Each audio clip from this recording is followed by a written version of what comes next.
It is at this point then, in this whole endeavour, that we shall stop to consider the question of what is rigging. Understandably, it might seem like a strange point to stop and consider this question. One might often consider it more of an introductory question to the whole topic. However, with all of the facts and details that we have seen thus far, the answer to this question is much more easily arrived at and understood. Thus, with that in mind, we shall confront it now.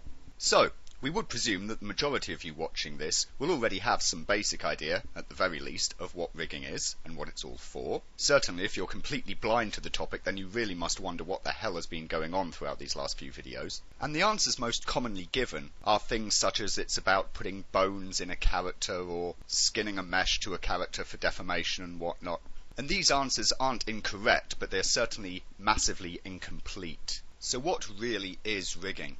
Simply put, it is a means to an end, nothing more. In and of itself, rigging is pretty much meaningless. It provides us with nothing. What it is there for is to allow us to take our objects, be those characters or whatever else, but most commonly characters, let's say, and provide a means by which these characters can be posed or, much more commonly, animated. Therefore, you should think of your rig, in a given character, or whatever, as an interface. A character rig is an interface intended to be used by an animator, quite simply. Just in the same way that any user interface has buttons and switches for performing certain tasks, your rig has its own set of controllers for performing tasks of posing on a character mesh. This idea of building an interface really is the most important way to think of rigging, because it brings to the fore certain thoughts and practices that are highly important in building good quality rigs.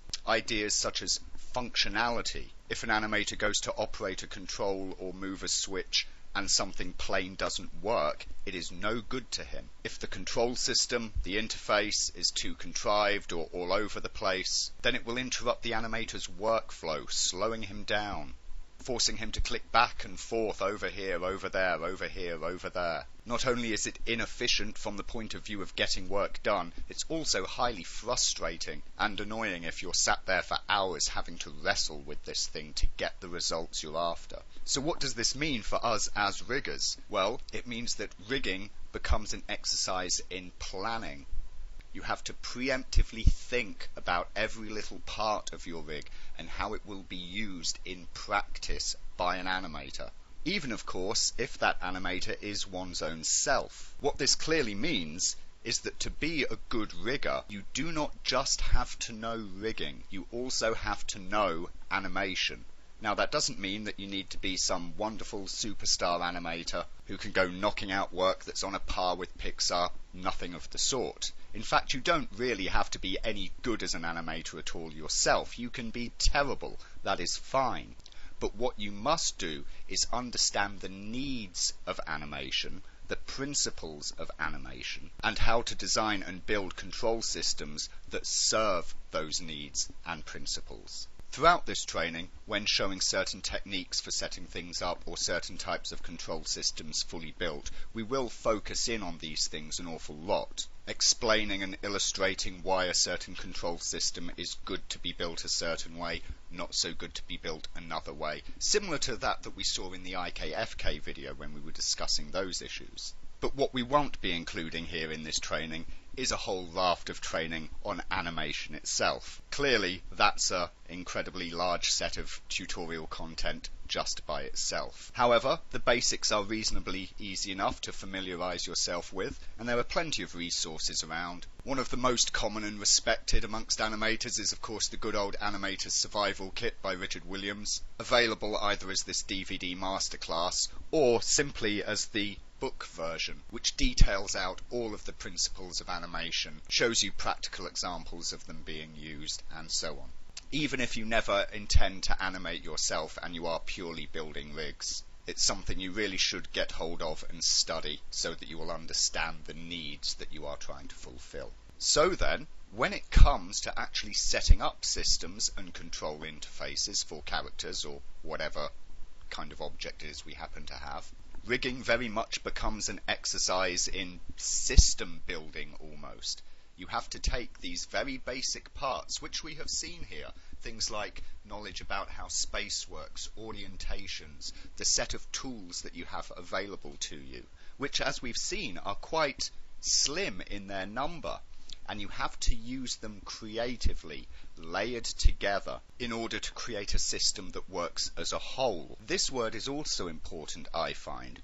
Whole. It's very easy to pick through different bits of tutorials, such as here's how to set up a leg with IK, here's how to set up a space switched hand or some such, and to compile rigs from what is essentially a set of mini rigs or rig parts. And this is perfectly fine. Get each part right, and they will of course work properly.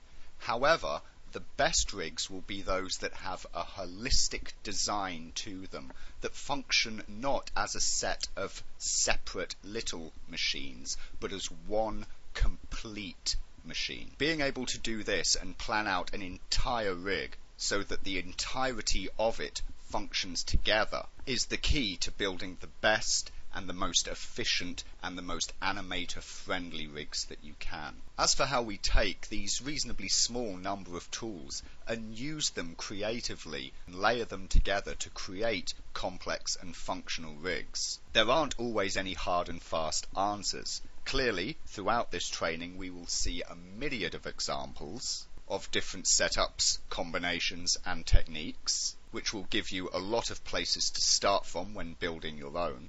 But the other thing that you will have to do quite frequently is to think through and plan for yourselves, as well of course as arriving at your own ideas and interpretations of what makes a good rig in a specific situation. And most importantly, you will have to do this within a given environment. You'll recall of course during the overview of Lightwave's tools how we looked at things such as the way space works and the way that orientations work and so on, and said that these are like the laws of physics in Lightwave, if you will.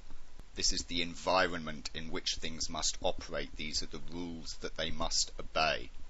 So when setting up and designing your systems, you'll have to do them in such a way as to work with that environment rather than trying to fight it.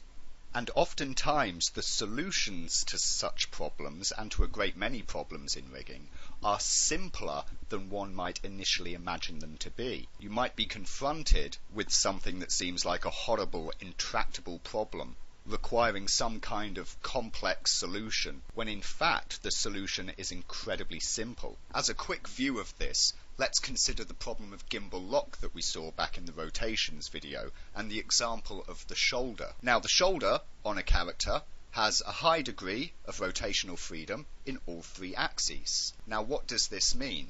It means that no matter what you do, no matter how you orient the controller for your shoulder, you will always have some pose that puts you in gimbal lock. It is utterly unavoidable. We saw, of course, that the most efficient way to set up a shoulder is with the heading doing the up-down like this, so that we still have the pitch available to do a forward-backward swing in this manner when the arm is down. And that's great and all.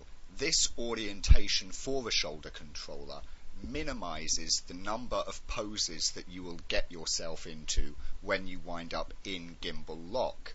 However, it doesn't eliminate all of them, and it can never eliminate all. There is no manner of rotation or orientation that we can put on this controller which will eliminate gimbal lock. It's impossible. The example, well, here is my arm come down. Now I take my arm swing and I swing it up out here to point in front of my character, and now I want to swing it back out to the side again, and look, I've got no handle for it. I'm in gimbal lock. There is no other way I could have oriented this controller to prevent this, or rather there is, but doing so would have left me in gimbal lock on more common poses. Seems like a difficult problem, but it's not. It's incredibly simple to solve, and it's solved simply by exploiting hierarchies. This controller here for the shoulder is the child of another controller null at exactly the same point. Their pivots are in the same place, and this one is the immediate child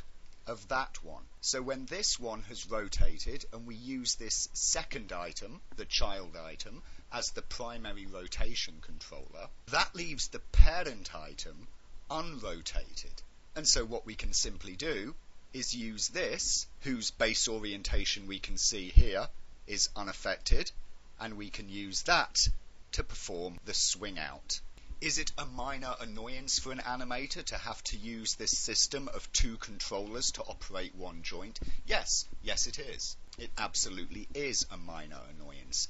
But the key word here is minor, because the frequency with which you will have to use this secondary controller is very low. If I undo all of these movements a brief second, we can see that this little system, we tend to call this an offset system, where you have two controllers nested right on top of one another at the same joint. You're allowed to offset their motion against one another. This also allows us to, for instance, switch rotation order almost, or give us something not unlike it, so as the animator can switch the orientation of the joint around the way that he needs it to be. For instance, if I come to the parent here, I can bank it at 90 degrees. I can then take the main controller, bank it at negative 90 there, and we see that the arm is still in base pose, but look at what we've done. We've switched ourselves from heading up down to pitch up down. All it has taken to set up this little system that can always get us out of problems, or that can allow an animator to switch the rotation order on the joint the way that he needs it to perform a certain move, has been a simple parent-child relationship. A small nested hierarchy of two items. Incredibly simple and incredibly useful. In fact, it is so simple that when you're new to rigging and you know the basics of hierarchy, it isn't immediately obvious. And it's the sort of thing that is so simple, I can tell you this from personal experience, that when you first discover it, you kick yourself for being so stupid as to not realize how obvious a fix it was. This little example also serves nicely to show us why it is that we started this whole set of tutorials with an examination of hierarchies, because hierarchies are the simplest kind of connection or relationship that you can set up. A simple parent-child relationship. And that is what building a rig is all about, creating relationships between parts, whether that's through hierarchies or expressions, constraints, IK, and so on. Big gear turns small gear, drives chain, flaps paddle, etc. A rig in its entirety is a series of relationships, one long chain of interconnected parts. And it is in thinking about these relationships and designing how they go together that you come to build rigs. What is also important in these relationships, and the ones that you choose to use, is efficiency. There may well be solutions to this shoulder problem I've just illustrated that rely on certain types of constraints for binding or blending them in different ways. But a constraint, like an expression, is a more complex relationship from a computational standpoint. These relationships have to be calculated, they have to be computed, and you will have many of them strung throughout the entirety of a rig. If you have so many going on that when the rig as a whole is computed, it takes a long time to compute, then you have a problem with efficiency. And once again, you are interrupting the workflow of an animator. Just like any interface where you click a button or move a slider and have to wait for the result to be computed. Thus, sometimes there can be many solutions to a problem, but the task of the rigger is to try and find what is going to be an efficient solution that still serves all of the needs of functionality, animation principles, workflow, and so on.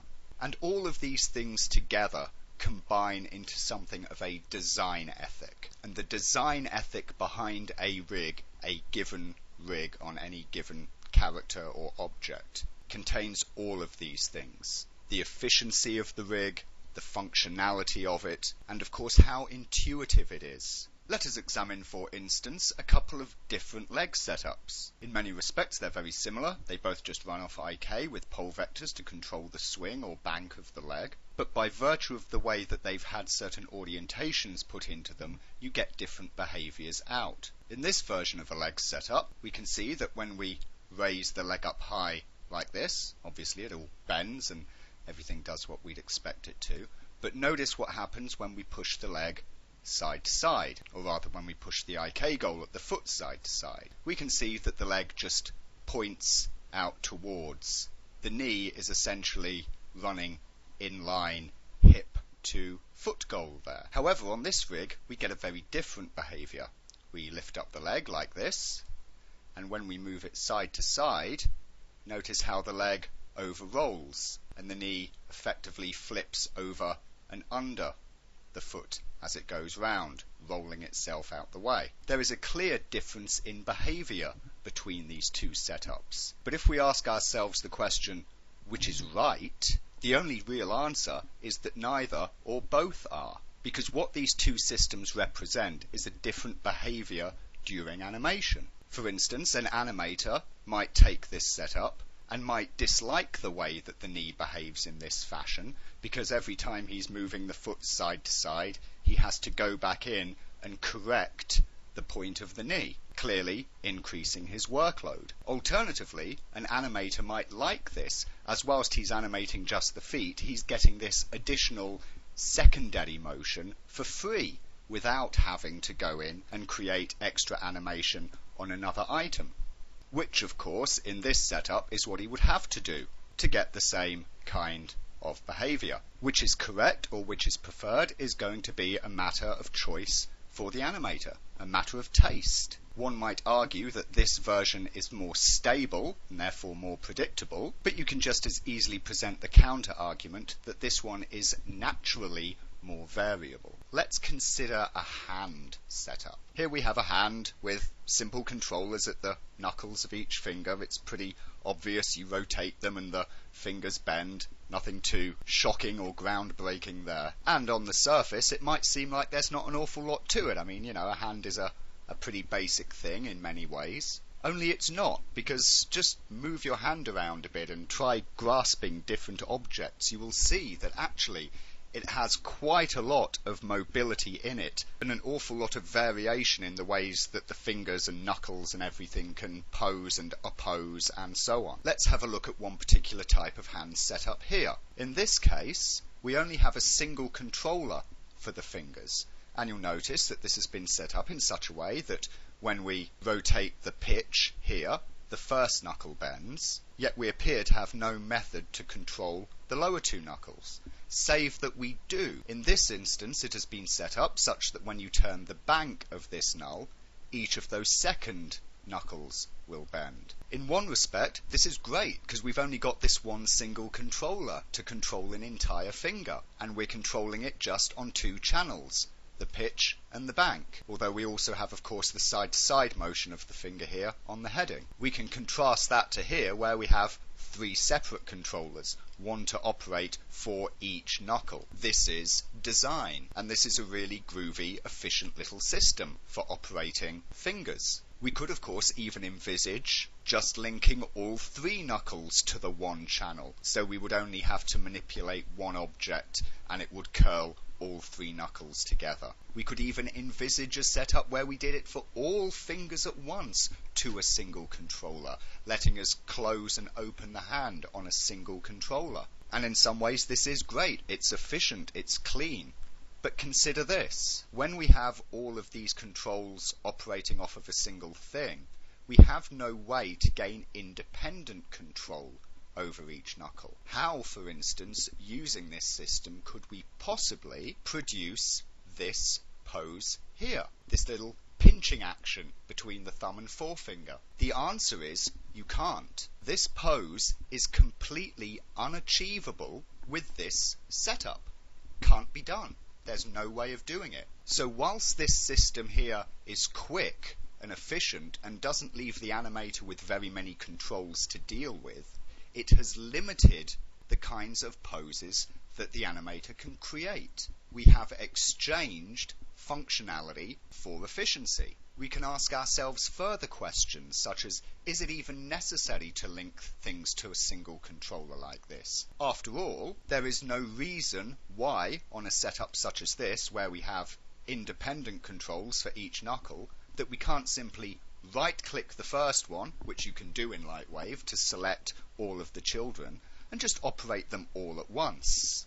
No need to go through each one individually. Though of course what we will still have to do when we are animating in graph is attack the graph for each one individually. Let us consider other things, such as the roll of the knuckle. For instance, here we can roll the knuckle side to side like this. We can twist it around in this fashion. Just grab something with your hand that is round, like an orange or an apple, or the fist of your other hand, and look at the angle between your forefinger and your little finger. Fingers do, at the first knuckle, have this twisting action available to them that offsets them next to one another in this angular sort of fashion. How can we produce this same pose in this rig? Well, we can to some extent. We can get the roll, but we've got no method to tip the finger in this axis here. It can be done on this rig, but it requires that we switch from the null controllers to the bones here and animate the bones directly. That is an obvious solution, but it's problematic in a sense, because in Lightwave you cannot select bones and objects such as nulls at the same time, which means you have to switch back and forth, or rather an animator has to switch back and forth between selection modes whilst he is working. Another good objective point about packing controls together into one place.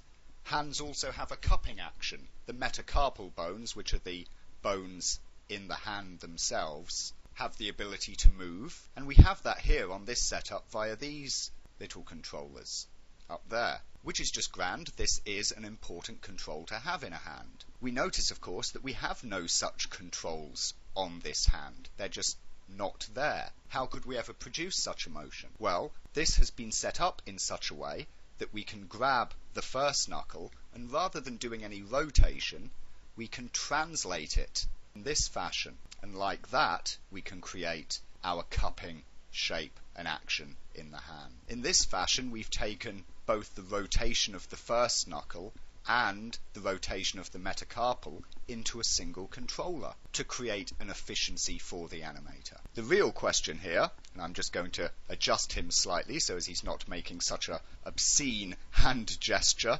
there we go. The question that will probably be in most of your minds is therefore, which of these setups is better?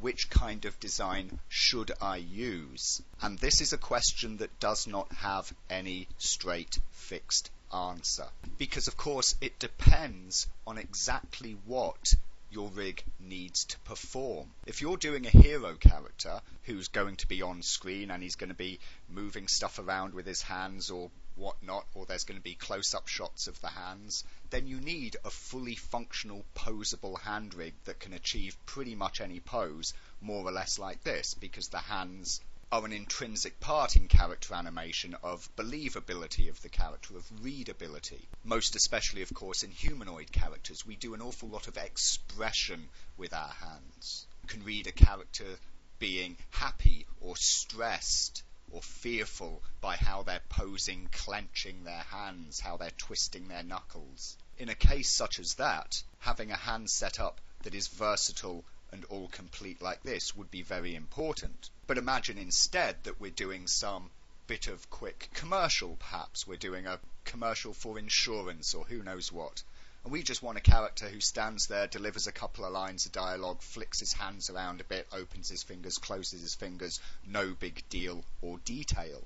In a case such as that, a hand rig like this would be superior, because it is faster to animate. So whilst as we go through this training we will see a great many different ways of setting things up, a great many different kinds of choices and ways of working to provide functionality or efficiency, what is the best rig from a design ethics standpoint will vary massively from character to character, project to project, scene to scene, and animation to animation. And those choices cannot be taught to you because they are always going to be varied. So whilst in this training we will learn all about correct practices for providing functionality that works, functionality that is efficient or that produces certain results, when it comes down to deciding what the design of a rig should be, what the actual operations available to an animator should be